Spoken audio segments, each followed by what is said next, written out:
બાળમિત્રો, ધોરણ 6 ગણિત ચેપ્ટર 11 બીજ ગણિત એના વિશે આજે આપણે ભણવાનું છે, અભ્યાસ કરવાનો છે. હવે આપણે આગળ ઘણા બધા દાખલા ગણ્યા, એમાં આંકડાઓનો ઉપયોગ કર્યો હતો.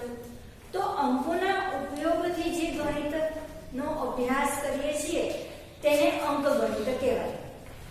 એના આગળ આપણે ત્રિકોણમાં શીખી ગયા કે ત્રિકોણની બાજુઓ, એની અંદરની સપાટીનું માપ, એના ગુણધર્મો, તો એ ભૂમિતિ તરીકે ઓળખાય છે. પણ આપણે આજે નવા ગણિતનો અભ્યાસ કરવાનો છે અને એ છે બીજગણિત, જે ચલના આધારે એનો ઉપયોગ થાય છે.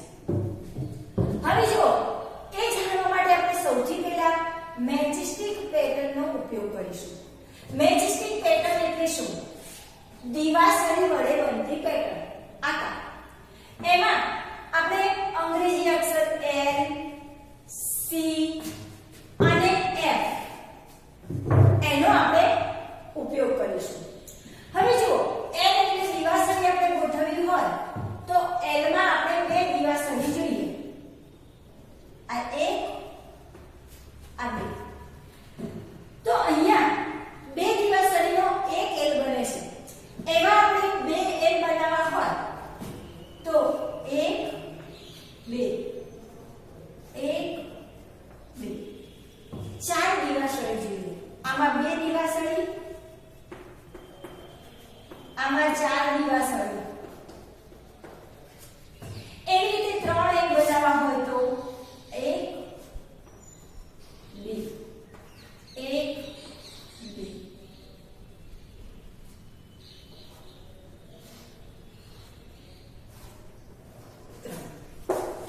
તો એમાં આપણે 6 દિવાસળી જોઈએ. તો એને આપણે જો કોષ્ટક દર્શાવી અને આપણે નક્કી કરી શકીએ કે કેટલી દિવાસળી કેટલા L બનાવવા માટે જોઈએ. હવે જો આપણે L બનાવવા માટે જેટલી દિવાસળી, જેટલી L ની સંખ્યા એનાથી ડબલ દિવાસળીની સંખ્યા જોઈએ છે. તો એને આપણે 2L એવી રીતે આપણે લખી શકીએ. L ને આપણે ચલ ગણીશું. L ને આપણે શું ગણીશું? ચલ ગણીશું. તો અહીંયા જુઓ, અહીંયા L ની સંખ્યા અને અહીંયા દિવાસળી ની સંખ્યા, દિવાસળીની સંખ્યા. ચલો, એક L કરવો હોય તો આપણે બે દિવાસળી જોઈએ, એ આપણે જોયું. બે L કરવા હોય તો ચાર દિવાસળી જોઈએ. ત્રણ L કરવા હોય તો 6 દિવાસળી જોઈએ. હવે આના સૂત્રનો આપણે નિયમનો ઉપયોગ કરીએ તો હવે જુઓ, 4 જોઈએ છે તો L બરાબર 4, એટલે કે 4 L કરવા છે તો 4 ગુણ્યા 2, આ 2 L ની જગ્યાએ 4 બરાબર 8. તો અહીંયા કેટલી દિવાસળી જોશે? 8. એમ કે L બરાબર 5, 5 રો કરવી છે L ની આપણે તો 5 ગુણ્યા 2 બરાબર 10. L ને આપણે હવે 6 સંખ્યા કરવી છે તો 6 ગુણ્યા 2 બરાબર 12. એમ કે 7 કરવી હોય તો 14, 8 કરવી હોય તો 16. એવી રીતે અનંત સંખ્યાઓ લઈ અને આપણે એની કોઈ પણ કિંમત મૂકી અને એને દિવાસળીની સંખ્યા કેટલી જોશે એ આપણે નક્કી કરી શકીએ છીએ. હવે આપણે બીજી પેટર્ન લઈએ, C ની પેટર્ન. C માટે દિવાસળી આ રીતે આપણે ગોઠવીશું. આ એક C થાય છે. એક C માં કેટલી દિવાસળી જોશે? 3 દિવાસળી જોશે. તો એને 3 એક C માં જોઈએ તો 2 માં કેટલી જોશે?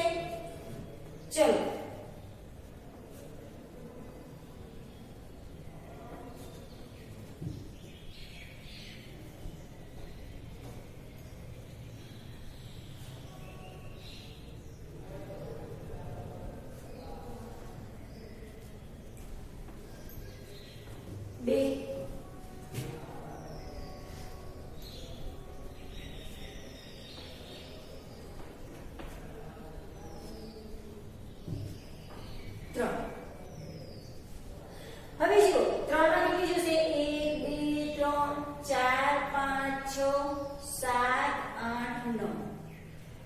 2 માં કેટલી જોઈએ 6, 3 માં કેટલી જોઈએ 9. તો 3 ગુણ્યા 3 બરાબર 9. 1 2 ને 3 સી છે અને 3 3 દિવાસળી છે તો 9 દિવાસળી જોઈએ. એને પણ આપણે કોષ્ટક સ્વરૂપે દર્શાવી શકીએ.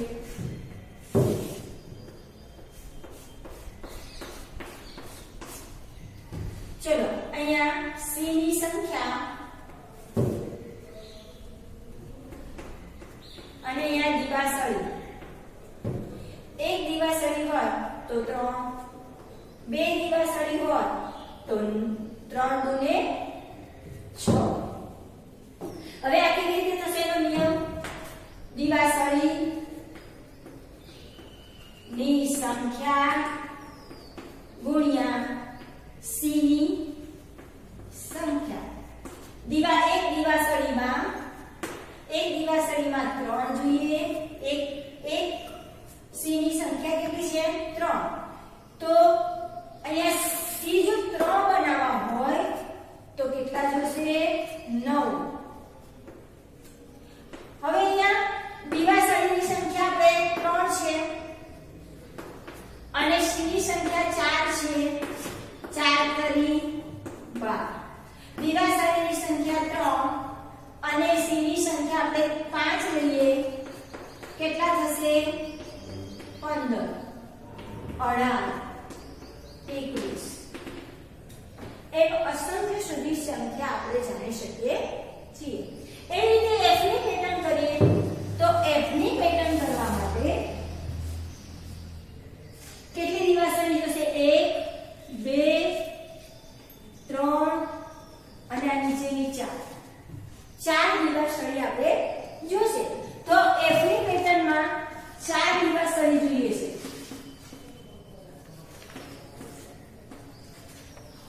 4 દિવાસળી જોઈએ છે.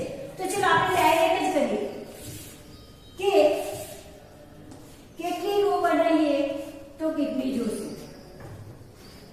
હવે આને પહેલા સૌથી પહેલા આપણે નિયમ લાવી દઈશું કે 4 દિવાસળી છે તો 4f. આ એનો નિયમ છે. એટલે કે 4 ગુણ્યા f. 4 દિવાસળીની સંખ્યા છે અને f એ કેટલા બનાવવાના છે એ f ની સંખ્યા છે. ચલો અહીંયા f ની સંખ્યા, અહીંયા દિવાસળી. f ની સંખ્યા 1 છે તો 4 જોઈએ. હવે 2 કરવા હોય f તો 4 ગુણ્યા 2, 4 દુ 8. 3f કરવા છે તો 4 ગુણ્યા 3 કેટલા જોશે 12. 4 જોઈએ છે, 4f બનાવવાના છે તો 4 ગુણ્યા 4 16. 5 બનાવવાના છે 20. 6 બનાવવાના છે 24. એમ અનંત સુધી આપણે બનાવી શકીએ છીએ. હવે આ ઉદાહરણ પછી આપણે n છે, આજે અહીંયા n છે, અહીંયા c છે અને અહીંયા f છે. એને આપણે ચલ ગણીએ તો અહીંયા બીજગણિતમાં ચલનો ઉપયોગ એવો આપણે કહી શકીએ.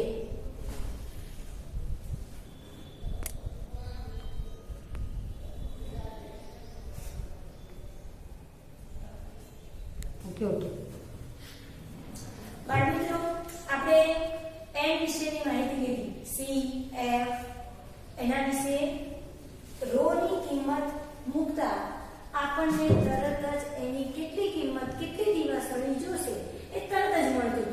તો અહીંયા આપણે જે c f આપણે લીધા f c f એ ચલ ગણીએ. ચલને આપણે n સંકેત વડે દર્શાવીએ તો એ ચલ છે, f ચલ છે, n ચલ છે. અહીંયા ચલ માટે l, x, w, y, z એવા abcd ના મૂળાક્ષરોનો ઉપયોગ થાય છે.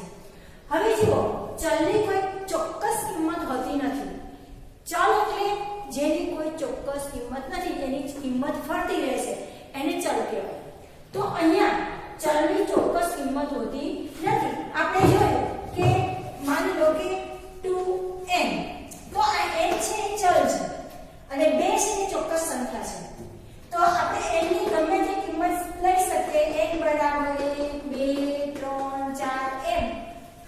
પણ સંખ્યા આપણે મૂકી શકીએ છીએ.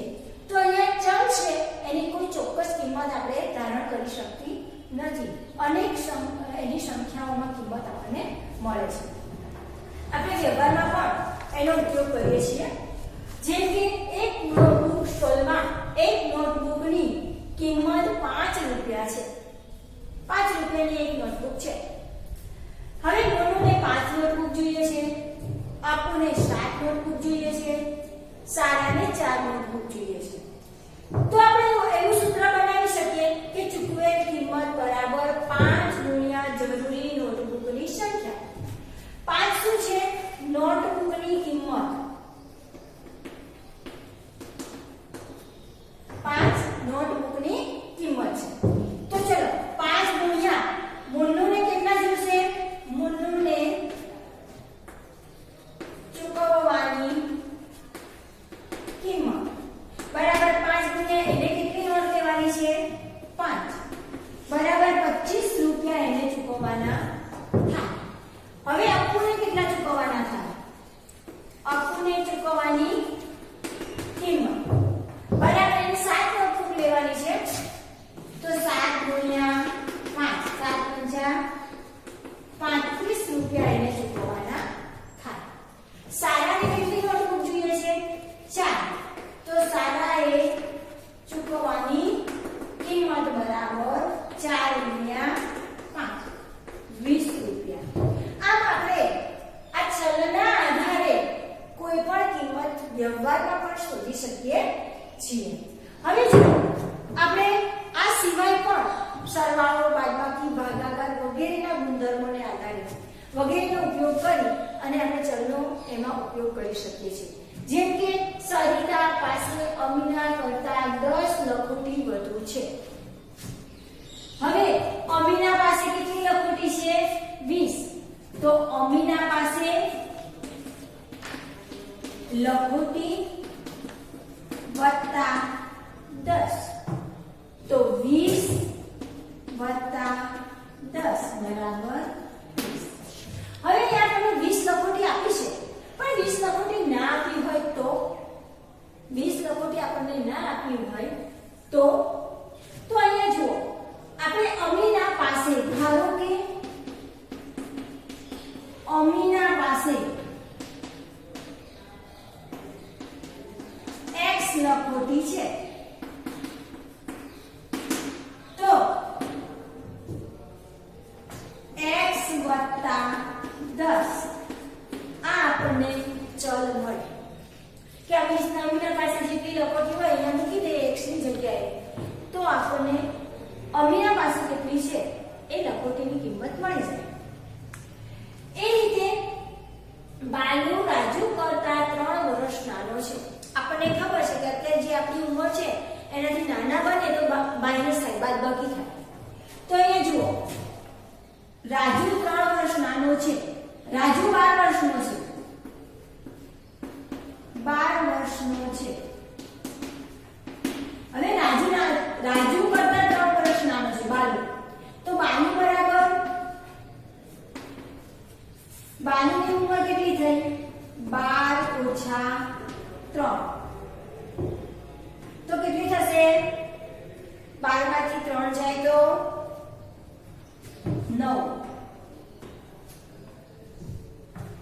9 વર્ષનો થાય. હવે બે ગણી, અડધી એ રીતની વિચારીએ. મારી પાસે જે વસ્તુ છે, મારી પાસે માની લો કે એક પેન છે, એનાથી બમણી પેન સરિતા પાસે છે. તો બમણી એટલે 2 ગુણ્યા x. જો બમણી હોય, 2 ગણી હોય કે બમણી હોય, બમણી તો ગુણાકાર 2 ગુણ્યા x. અડધી ચોથા ભાગની, પાંચમા ભાગની, 16મા ભાગની એવું આપ્યું હોય તો ભાગાકાર આવે. મારી પાસે જેટલી મિષ્ટાનની ચોસલીઓ છે એના કરતા અડધી મારી બેનપણી પાસે છે. તો અડધી છે તો x છેદમાં 2. આ રીતે આપણે ચલનો ઉપયોગ કરી શકીએ. વિદ્યાર્થી મિત્રો, સ્વાધ્યાય 11.1 દાખલો 11 એનો b. એના વિશે હું તમને સમજાવું છું. જો આ જે વૈશ્વિક પેટર્ન છે એમાં આપણે એક ત્રિકોણ લીધો છે. ત્રિકોણમાં કેટલી દિવાસળી જોઈએ? 1 2 ને 3 દિવાસળી જોઈએ. હવે યાદ રાખો, આમાં આગળ આપણે ત્રિકોણ બનાવીશું ત્યારે હવે બે ત્રિકોણ બનાવીએ ભેગા. બે ત્રિકોણ આપણે ભેગા બનાવીશું. તો આ પહેલા ત્રિકોણમાં 3 દિવાસળી મૂકી, પછી બીજા ત્રિકોણમાં 3 દિવાસળી નહીં જોઈએ. અહીંયા બે દિવાસળી મૂકીશું તો બીજો ત્રિકોણ ભેગો થઈ જશે. તો અહીંયા બે દિવાસળી મૂકીશું. એ રીતે આપણે 3 ત્રિકોણ બનાવવા છે. તો પહેલા ત્રિકોણમાં આપણે 3 દિવાસળી મૂકી, બીજા ત્રિકોણમાં આ બે દિવાસળી મૂકી અને ત્રીજા ત્રિકોણમાં આ બે દિવાસળી મૂકી. તો બે દિવાસળી અને 3 દિવાસળી આ રીતે જોઈએ છે. હવે ચારનો ત્રિકોણ બનાવીએ તો 1 2 અને 3 આમાં 3 દિવાસળી જોશે. બીજા ત્રિકોણમાં 1 અને 2 બે દિવાસળી જોશે. ત્રીજા ત્રિકોણમાં 1 અને 2 બે દિવાસળી જોશે. ચોથા ત્રિકોણમાં 1 અને 2 બે દિવાસળી જોશે. વિદ્યાર્થી મિત્રો યાદ રાખો, જ્યારે પેટર્ન બનાવતા હોઈએ ત્યારે પહેલા સિવાયની સળંગ જે પેટર્નમાં જેટલી દિવાસળી આવતી હોય એ દિવાસળી ચલમાં લેવાની. તો અહીંયા 2 2 2 એવી રીતે ચાલે છે. હજી અહીંયા ત્રિકોણ બનાવીશું તો વળી બે દિવાસળી જોશે. તો 2 એમ લખીશું. પણ 2 એમ લખવાથી કુલ દિવાસળી નહીં મળે, કારણ કે પહેલા ત્રિકોણમાં આપણે 3 દિવાસળી જોઈએ છે. તો એ દિવાસળી આપણે +1 કરીને આપણે દેખાડશું. તો આનો નિયમ મળે છે 2n + 1. આ રીતે આપણને નિયમ મળે છે. હવે સામાન્ય વ્યવહારમાં જે નિયમો છે એ નિયમોમાં ચલનો ઉપયોગ કેવી રીતે થાય છે આપણે બાળમિત્રો આગળના ચેપ્ટરમાં પરિમિતિ અને ક્ષેત્રફળ વિશે શીખી ગયા. તો એમાં ચોરસની પરિમિતિ, ચોરસની જે પરિમિતિ છે એમાં લંબાઈ અને લંબાઈ એમ 4 વખત લંબાઈ આવે. તો ચોરસની પરિમિતિ, ચોરસની બધી બાજુનો સરવાળો, બધી બાજુ એટલે 1 2 3 અને 4 બાજુનો સરવાળો. તો 4 ગુણ્યા લંબાઈ આપણે એવું લખી શકીએ. 4 ગુણ્યા લંબાઈ એ આપણે આગળ શીખી ગયા છીએ.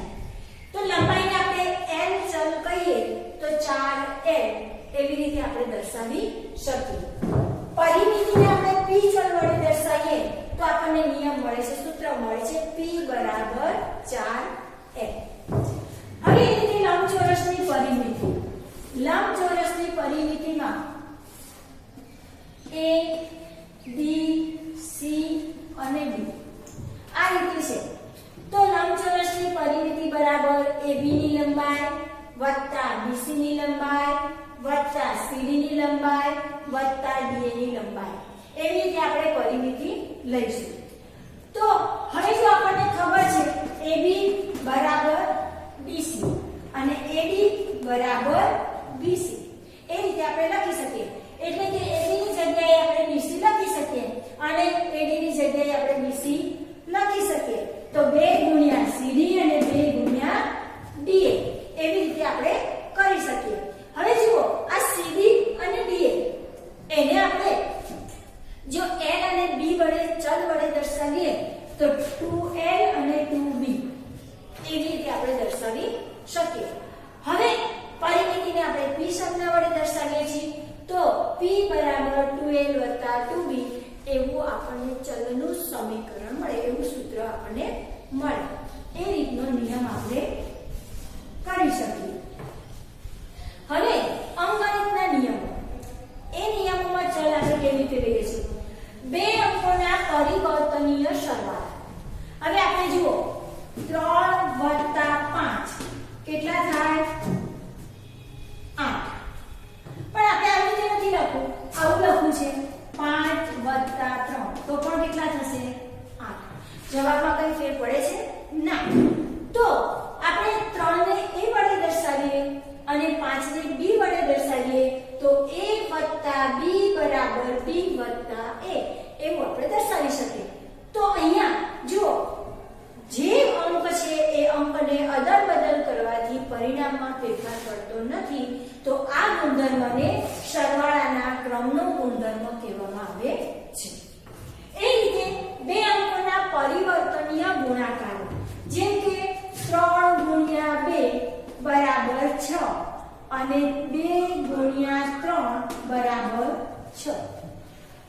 ગુણાકારના પણ ક્રમ બદલીએ તો પરિણામમાં ફેરફાર પડતો નથી. તો 3 ને આપણે a વડે દર્શાવીએ અને 2 ને આપણે b વડે દર્શાવીએ તો 3 ગુણ્યા 2 એને આપણે a ગુણ્યા b અને 2 ગુણ્યા 3 ને આપણે b ગુણ્યા a એ રીતે આપણે દર્શાવી શકીએ કે પરિણામમાં કોઈ પણ અંકના અદલાબદલી કરવાથી ગુણાકારના પરિણામમાં કોઈ ફેરફાર મળતો નથી. તો આ ગુણધર્મને ગુણાકારના ક્રમનો ગુણધર્મ કહેવામાં આવે છે. હવે આપણે અંકોના વિભાજનનો ગુણધર્મ લેવાનો છે. વિદ્યાર્થી મિત્રો, આપણે જો મોટા મોટા અંક હોય તો એ અંકોને આપણે સરળતાથી અંકોને ગુણાકાર કરી શકતા નથી. તો એના માટે આપણે એનું વિભાજન કરી દઈએ તો આપણે સરળતાથી કરી શકીએ. જેમ કે 7 ગુણ્યા 38 આવી રીતે આપણે લેવું છે. તો 38 નો ઘડિયો આપણને નથી આવડતો, તો આપણે 7 ગુણ્યા આ અંકનું વિભાજન કરીશું. તો આનું વિભાજન એવી સંખ્યાથી કરશું કે ગુણાકાર આપણને સરળ પડે. તો એને આપણે 30 વત્તા 8 આવી રીતે વિભાજન કર્યું. હવે યાદ રાખો, આ 7 ને 30 વડે પણ ગુણવાના છે અને 7 ને 8 વડે પણ ગુણવાના છે. તો વિભાજન કરતા 7 ગુણ્યા 30 વત્તા 7 ગુણ્યા 8. તો આપણે હવે સરળતાથી જવાબ મેળવીશું. તો 7 તરીકે 210 થશે વત્તા 856 થશે. હવે એનો સરવાળો કરી દઈએ 6 6 2. તો આપણે સરળતાથી આનો જવાબ મેળવી શકીએ છીએ. તો આ ગુણધર્મને ગુણાકારનું સરવાળા પર વિભાજન એવું આપણે કહી શકીએ અને એને વિભાજનના ગુણધર્મ તરીકે ઓળખવામાં આવે છે. બાળ મિત્રો, સ્વાધ્યાય 11 નો દાખલો છે. એ દાખલામાં આપ્યું છે મોટી પેટીમાંથી નાની પેટીમાં જ્યારે મોટી પેટી ખાલી થઈ નાની પેટીમાં ભરવામાં આવે છે. જ્યારે મોટી પેટી ખાલી થઈ ત્યારે 2 નાની પેટીઓ ભરાય. 10 નારંગી બહાર રહી ગઈ. 2 પેટીઓ ભરાય અને 10 નારંગી બહાર રહી ગઈ. જો નાની પેટીમાંની નારંગી x લેવામાં આવે તો નાની પેટીની નારંગી x છે. x શું છે? ચલ. આપણને ચલ x ધારવાનો આપી દીધો છે. તો નાની પેટીની નારંગી x ચલ છે. કેટલી પેટી છે? 2 પેટી. 2 પેટી. 2 સંખ્યા નિશ્ચિત છે. સંખ્યા નિશ્ચિત છે માટે 2 ગુણ્યા x બરાબર 2x થયા. હવે 2x તો આપણે 2 પેટીની સંખ્યા છે પણ હજી 10 નારંગી વધેલી છે ને, માટે મોટી પેટીમાં નારંગીની સંખ્યા બરાબર 2x વત્તા 10. આ રીતની પેટર્ન આપણને મળે. આ રીતનું ચલ સમીકરણ આપણને મળે. જો મોટી પેટીમાંથી 2 નાની પેટી થઈ તો 2 આપણને નિશ્ચિત સંખ્યા મળી. નારંગીની સંખ્યા એક પેટીમાં x છે તો હવે આપણને 2 પેટી મળી. તો અહીંયા x 2 ગુણ્યા x એટલે 2x ના 2 પેટી અને x નારંગી. મોટી પેટીમાં 2 પેટી ભરાઈને 10 વધુ સંખ્યા છે તો 2x વત્તા 10. હવે 11.2 નો 11.2 સ્વાધ્યાય દાખલા નંબર 2. આપણને એવું કીધું છે કે નિયમિત ષટકોણની બાજુઓ આપેલી છે l અને એની પરિમિતિનું આપણે સૂત્ર લેવાનું છે. તો જુઓ, અહીંયા ષટકોણ એટલે 6 બાજુ થઈ 1 2 3 4 5 6. મેં નામ આપી દીધા છે દરેક ખૂણા ઉપર. તો આપણે ષટકોણની પરિમિતિ બરાબર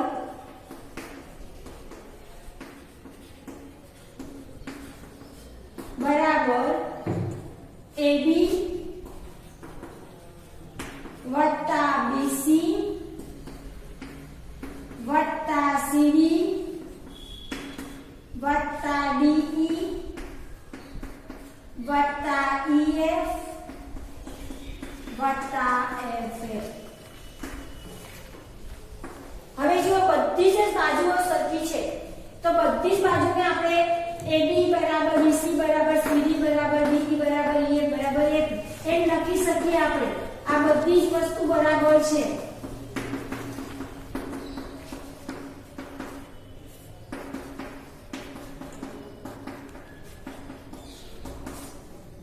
આ બધી જ વસ્તુ બધી જ બાજુઓ સરખી છે માટે આપણે બધીને AB વડે દર્શાવી શકીએ.